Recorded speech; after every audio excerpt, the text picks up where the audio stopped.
ready to embark on a journey towards becoming the next generation of millionaires, the faithful way.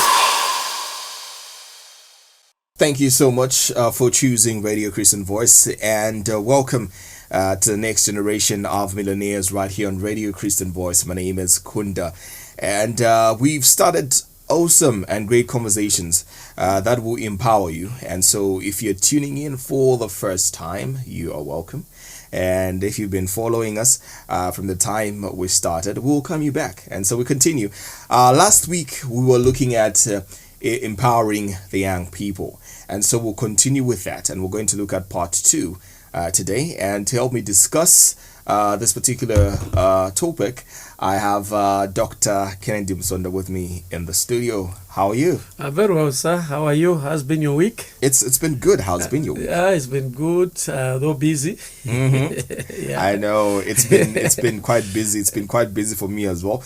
But one thing is, I've been reflecting on some of the things that you've been sharing on the program. Okay. Yeah, and. Okay.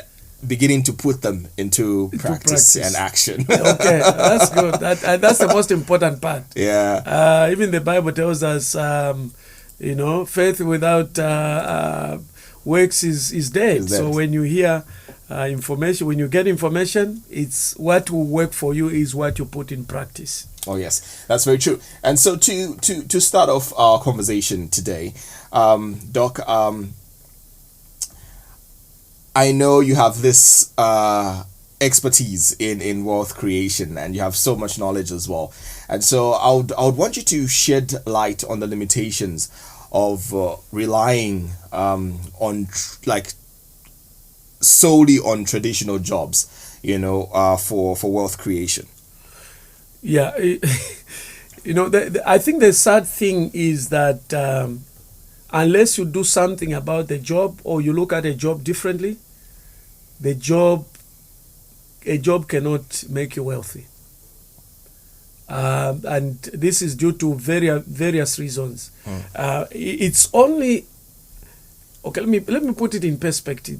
The only way a job can create you wealth is if you have a wealth creation mindset. You have a wealth creation mentality. You are not thinking as a conventional employee. Otherwise, you will never be wealthy. You can live very well. Especially if you have a good paying job, you can live comfortably, from the time that you're a young person in your 20s, other people are starting having jobs in their 30s, until you are 65, comfortably. But what happens after that? Not only that, what is the quality of life for you whilst in employment? What have you done? Where have you gone? Who have you supported?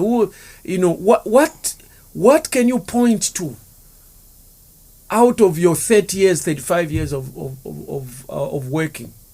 You live very well or fairly well, but at the end you end up in poverty and you start struggling. And you find that we have parents that now threaten their children. Send me money. When you see the phone rings, you say, it's dad. Then you even know he's after money. Some parents even begin to threaten their children. Kakutipa, I'll curse you. Am I not the one who brought you up? Are you not from my allowance? And all sorts of things, which shouldn't be the case. I strongly believe that the older you are, the more wealth you should be. But in Africa, and even not just Africa, but in many places, including Western world, the older people are, the poorer they become, and the more vulnerable they become. The question is that you've had all these years. You were lucky God kept you alive long enough. You should have created enough wealth for yourself to be able to live on. So that is very, very important. Now, let's just go into a bit more detail in terms of the limitation of a job to make you wealth. The first thing that you have to understand is that there's a conflict between you and your employer. Okay, I remember one man had hired me to go and speak to his employees, and one of the things that he told me was, don't make my employees leave. So I said, no, I'm not going to tell them anything. They are not my clients. You are my client. I can't work. But if they came to my workshops, which I run, and they pay for it, then I'm going to tell them the truth. But in this case, I won't. So, but you have to understand that there's a conflict between the employer. Let me say, not just conflict, but conflict of interest between the employer and the employee.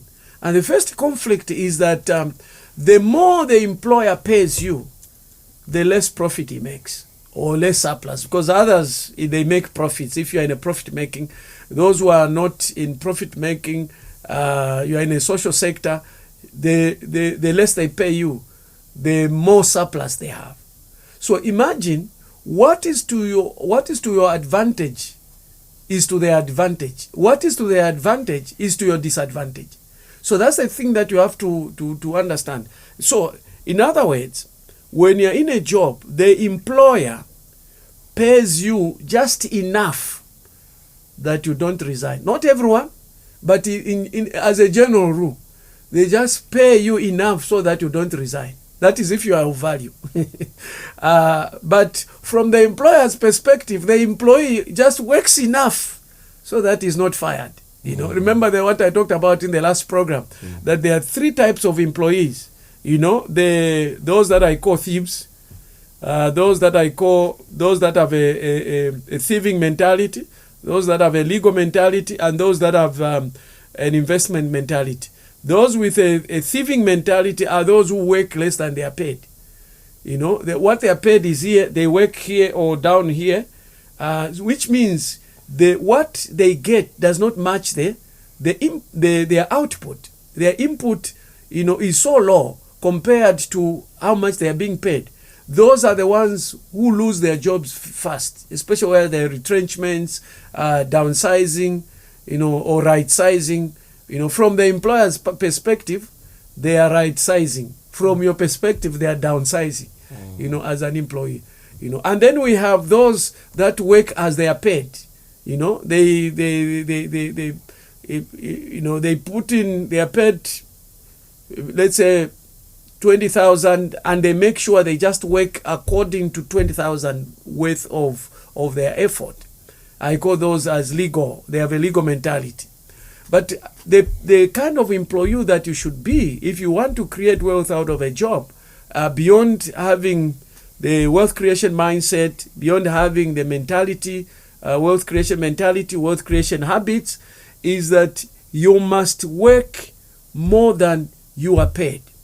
Because when you do that, the employer begins to owe you.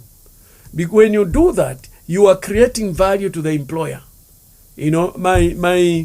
My firstborn son is a footballer. He's playing professional football in Tanzania with one of the biggest, Africa's biggest clubs, Yanga, and in continental CAF Confederation, they actually reached the finals. They reached the finals. And my son has been in football since he left secondary school. And so he started with, he had stint in Spain. We used to send him to the youth league. I didn't work out. He came back. He played with Power Dynamos, Zanaco, Green Eagles. He played with, lastly, he played with Power Dynamos. And then he went to Tanzania, where he's been half a season. And what I've been emphasizing to him all the years is, my son, create value. Create value. And he's a striker, and said, as long as you're not scoring, you're not creating value. Mm-hmm. And I would tell him, my son, the coaches don't like you because you are Kennedy Musonda. They like you because you are doing something that is advancing their careers. So never forget that. Even me as a consultant, when I'm playing my consultant's role, I always have to repeat to myself, I am not doing this because they like me. I'm doing it because they think I can do it. I am giving them value. And so that is very, very important. And of course, so in the last season, he scored more goals half a season than he had scored in any full season of his career. It didn't end half a season. Teams were after him. What is important? Create value. And it's important for you young people to be able to understand the concept of value. You know, and I think in future programs we'll be able to talk about the issue of value and how significant it is. Let me give you an example just for the sake of to preempt the future program. I think very, very future program, because I think that's where we're down the road. For example, do you know that you create wealth in proportion to the number of people you are saving? It's very important. You create wealth in proportion to the number of people you are saving. Years ago, somebody sent me an article, which I think is very important. And this person said, he was talking about Madonna. I don't know whether this generation know who Madonna is. Madonna, I think she's a British musician. Is she British? She should be. She should be. And I know the name. You see, that's a problem. She was prominent in our time, in our younger years. We can pick on any, I don't know, who is the most famous musician, female musician now? Internationally. Yeah, internationally. If we would... In secular. Yeah. I'm not so certain. Maybe Beyonce? Maybe Beyonce. Yeah, Beyonce can yes. be. Yeah, Beyonce can be. I wouldn't be worried if you don't know. In fact, I would be happy if you don't know. Because today we have Christians that know more of secular artists than they know about Christian artists. Yeah. Okay, so this man said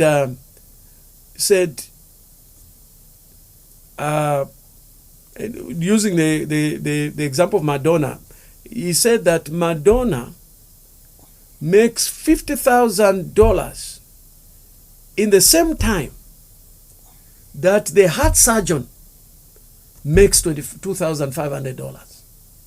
I don't know where he got that example, but he's illustrating a point. The point is that the difference is that the heart surgeon is saving one person at a time.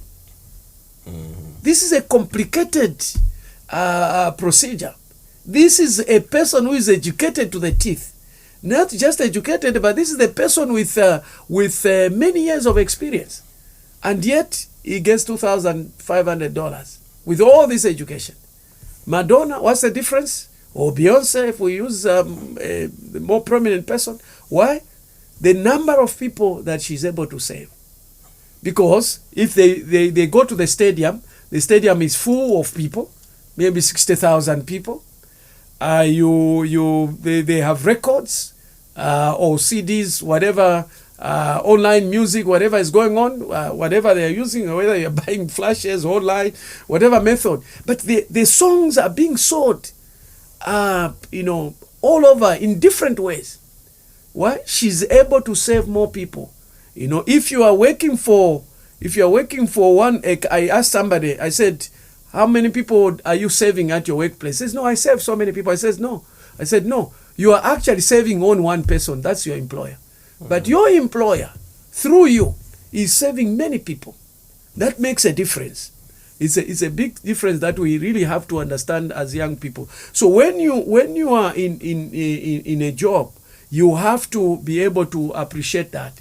So that is one of the limitations, that there is a difference in terms of interest, a conflict of interest between you and your employer. Because the less the employer pays you, the more surplus or profit he makes. Okay? But the other thing that you also have to understand is that when it comes to a job, you've sold your time. I know we always say, oh, that one is rich because he has sold his soul to the devil, so that he can be rich. But employees forget that they've also sold their souls, not their souls, but their time for money. Okay? Because what you are doing is that you are exchanging time for money.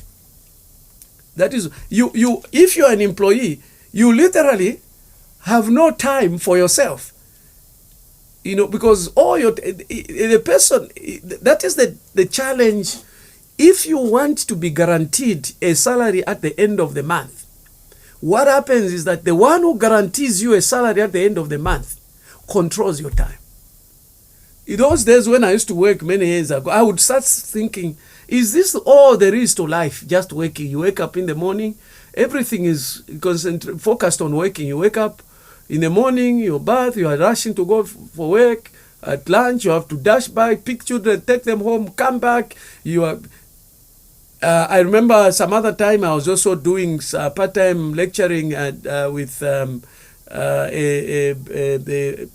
private university, and I was moving around just around lectures. You are either going to the lecture or coming back from the lecture. You are marking, and so you take up most of your time. And because most of your time has been taken up for money, you have very little opportunity or very little time to be able to do side work.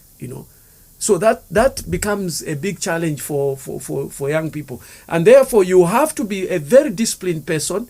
And one of the things that one has to do if you're in a job, you can still do it, but it means you need to be a bit more disciplined. Here are some of the things that I used to do when I realized that my time was running out. I didn't have enough. By the time I reached home, I would be tired. I started exercising. I started reading about sleep, about diet, and exercising becomes very important so that you are tipped up in terms of health, so that even after you have knocked off, you can go for extra lessons. When we were doing our master's degrees, many people didn't even bother about. It was a time when people didn't even bother about doing master's degrees. But we were still working, still getting paid well, but we would go and start getting masters. Then we got our masters, and that's when people woke up, People of my generation waking up later on. But it's the same time. No one has more time than the other. We all have 24 hours. But if you're an employee, you have sold most of your time for money. Beautiful. Yeah. And so, in case you've just tuned in, this is the next generation of millionaires right here on Radio Christian Voice, and you can simply feel free to talk to me. Send me a message on 0960-200-490, or simply come through our socials as well: Facebook, YouTube, Twitter, Instagram, TikTok, and LinkedIn as well. We are there. Follow us as we are having these great conversations. I have Dr. Musonda with me in the studio. And Doc, my other question today is, what are some of those practical steps that you could share with somebody who's listening in order for them to have a mindset of wealth creation? That's an excellent question. In fact, we should have begun with that question. Yeah, because that is a key question.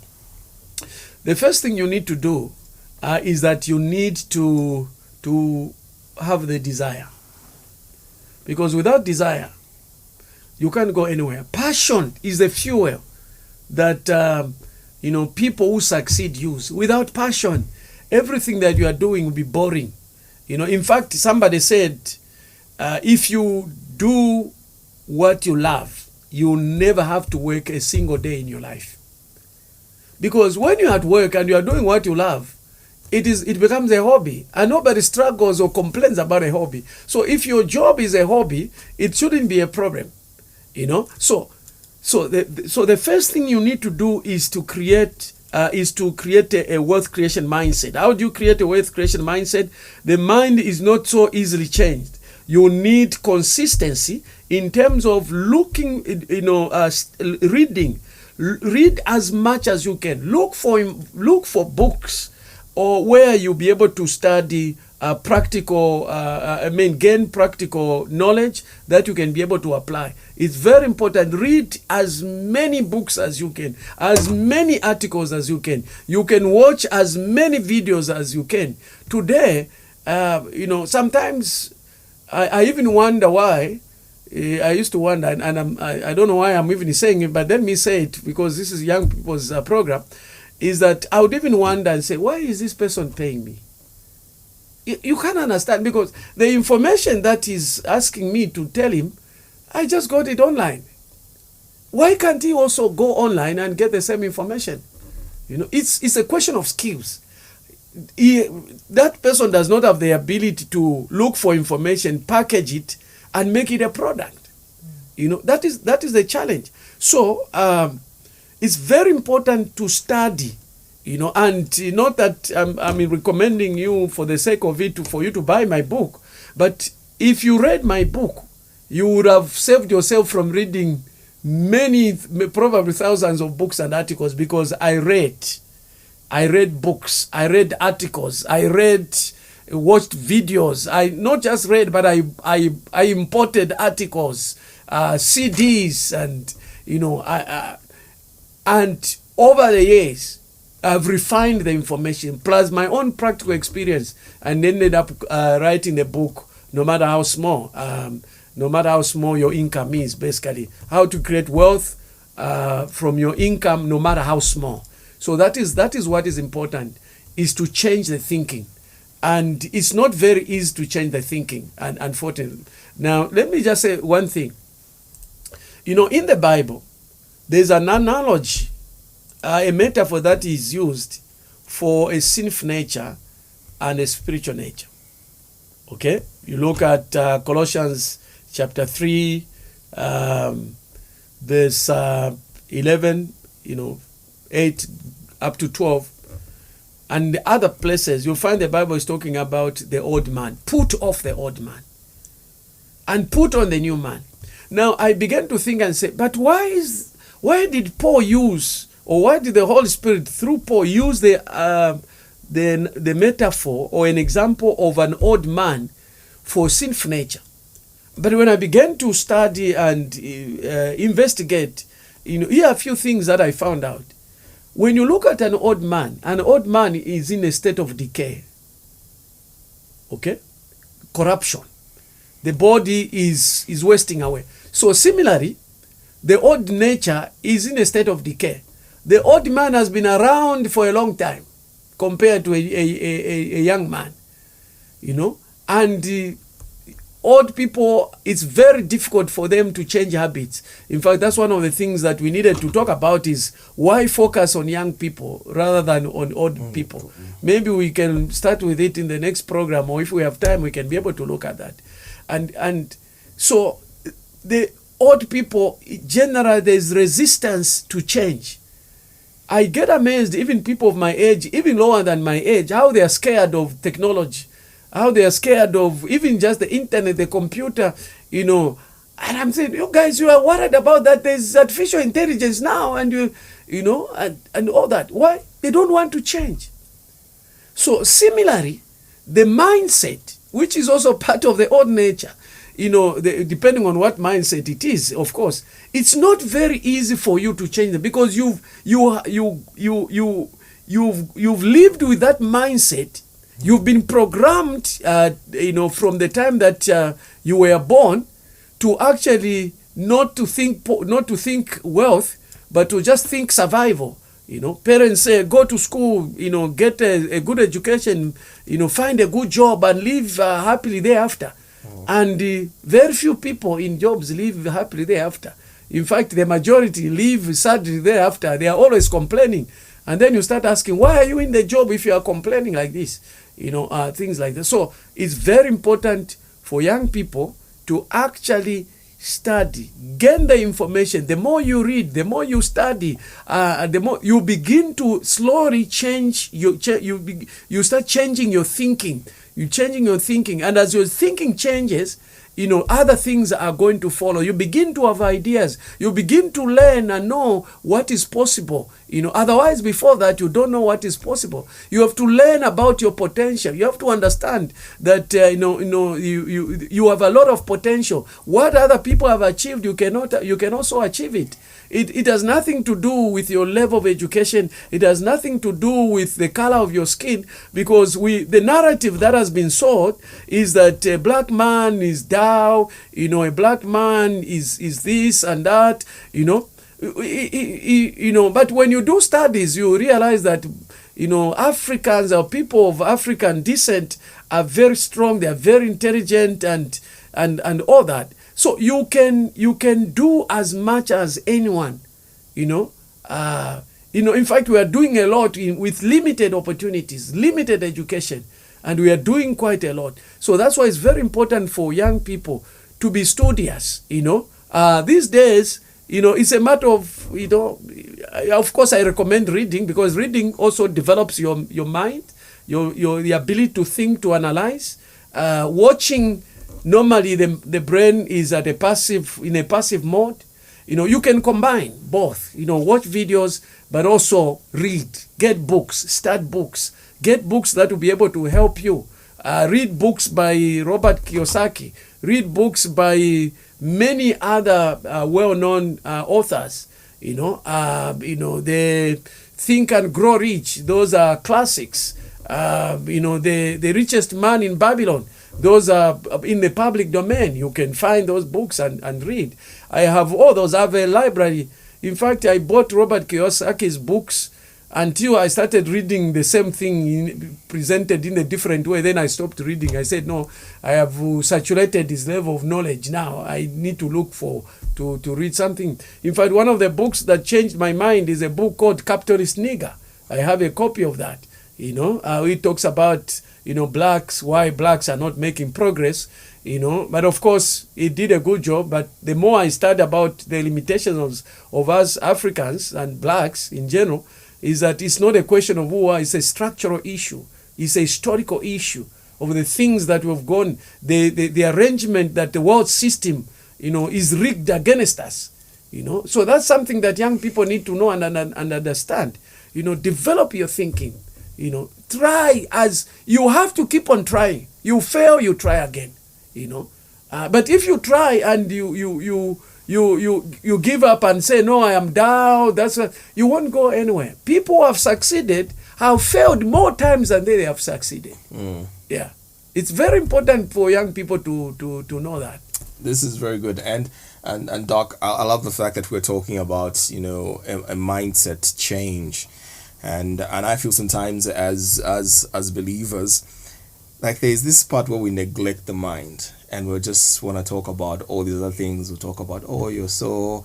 We'll talk about things that are but it's a good thing. Yeah. But I believe everything starts in the mind. Having faith in God. Yeah. It's in the mind. You believe. And so it's good that we're talking about, a mind shift or a mind change on this program. Sadly, we are running out of time. And so I would allow you to just give us your closing remarks. You've just tickled me, and then you are saying we are closing. Especially when you begin to talk about believers and the mindset, the biggest problem that we have, we spiritualize everything. Even what the Bible has not spiritualized. If I'm not mistaken, it should be 1 Corinthians chapter 4, verse 6. Or the other way around, which says, do not go beyond what is written. And we are going beyond what is written. The Bible says, love the Lord your God with all your mind, with all your strength, with all your soul, with all your heart, and with all your mind. We should not leave the mind at the workplace. What surprises me is that over the years, as a believer and as a leader, church leader, is that you work with people, they deal with very complicated issues at their workplaces, but when you come to church, they are so mentally lazy. Okay? And you just want to go for somebody to pray. There's a lot of laziness. You just want to go to some prophet who is even stealing money from you so that he prays for you and you can automatically become wealthy. That's not how wealth comes about. And the Bible is very clear. God blesses the works of your hands. What are you doing? If you are doing nothing, God has nothing to bless. So this thinking of just wanting to become wealthy on the silver platter is what is making people to go into witchcraft, because some of the things that are going on is literal witchcraft. Some of these people that you so-called prophets, are actually witches in prophetic clothings. There's a man who has written a book about church mafias, and he was in it. I already knew what was going on, but when I read this man's book, I even contacted and talked to him. he tells you, that book is also, it's in public domain, you can download, the church mafia. He goes in detail what these people do, how they might manipulate people, and it's very, very sad. But anyone who wants things an easy way runs into a problem. There's some series that I've done, TV, radio, which I call the anatomy of deception. General anatomy. Anatomy is a makeup, and then I did anatomy of religious deception. There's a makeup for you to be deceived. There are certain people who are prone for deception. So that is the challenge that we have. I know, and I love that. And I wish we could sit and just talk about this even more. But we are running out of time. And Doc, thank you so much for coming through today. You're welcome. I look forward to the next program. I can't wait. We are looking forward to the next program. And I hope as well as you're listening, you're also looking forward to the next program. Today, we're looking at empowering the young people. And we're just looking at part 2. And we had Dr. Musonda, who's the pastor of Oaks of Righteousness Tabernacle as well. And you have to make sure that you tune in next week. I know he has a lot that he would love to share with the young people. And so if you know somebody who's not already listening to the next generation of millionaires, tell them that, there's this program on Radio Christian Voice. Do tune in. And I think it'll be of great help to the young people. Either you are in employment, either you're looking for employment. I think this is great information that we need to get and practice and begin to do some of these things that are being shared on this particular program. So on that particular note, thank you so much. My name is Kunda, and I have to go. Do enjoy the rest of your day, and may God richly bless you.